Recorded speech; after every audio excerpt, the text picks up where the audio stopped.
Irrid ikollna soċjetà li jimpurta mhux miċ-ċifri u mill-figuri, iżda min-nies, mill-familji, ħalli għadha nħallu pajjiż aħjar milli sibnieh.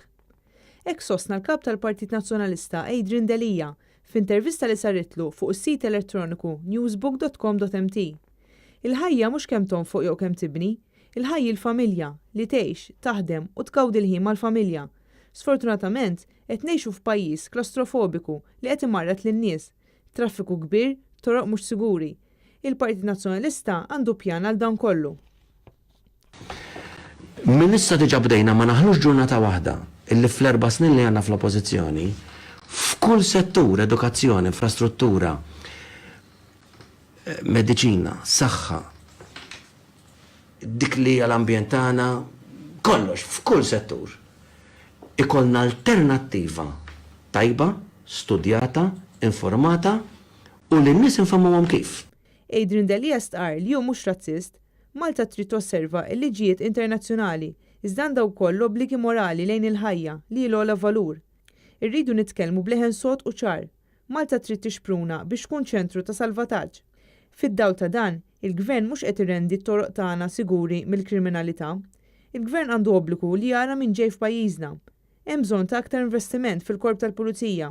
Ftit ta' xhur ilu, Adrian Delija stess għamel żjara fl-Assa tal-Marsa fejn kien hemm biss 3 pulizija preżenti.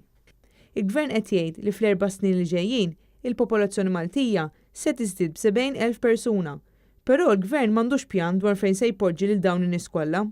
Malta saret l-iktar pajjiż popolat u mibni fl-Ewropa. Il-kiriet tal-proprjetà tant telew li koppji żgħażagħ bilkemm qed isibu fejn jikru.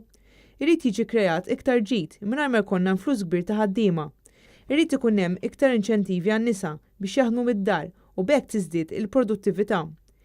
Il-Gvern mhux kapaċi jkabbar l-ekonomija bil-produzzjoni, imma minflok qed ikabbarha biss bil-popolazzjoni. Adrian Delija saħaq li bħala politiċi għandhom jiġġieldu mhux biss il-korruzzjoni, iżda wkoll il-mibeda.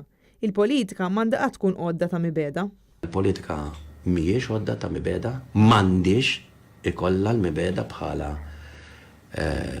vejkolu komunikattiv, anzi għandna obbligu bħala politiċi illi nġeldu l-idejat, inħabtu l-opinjonijiet, ħalli mhux jirbaħ wieħed jew ieħor imma jirbħu dejjem in-nies. L-ambjent minn dejjem kien priorità għall Partit Nazzjonalista. L-ambjent ma jistax ikun li jibqa' għadu tal-iżviluppatur, irridu noħolqu l-ambjent li għandna bżonn b'enerġija nadifa u b'karozzi li ma jibqgħux iniġsu.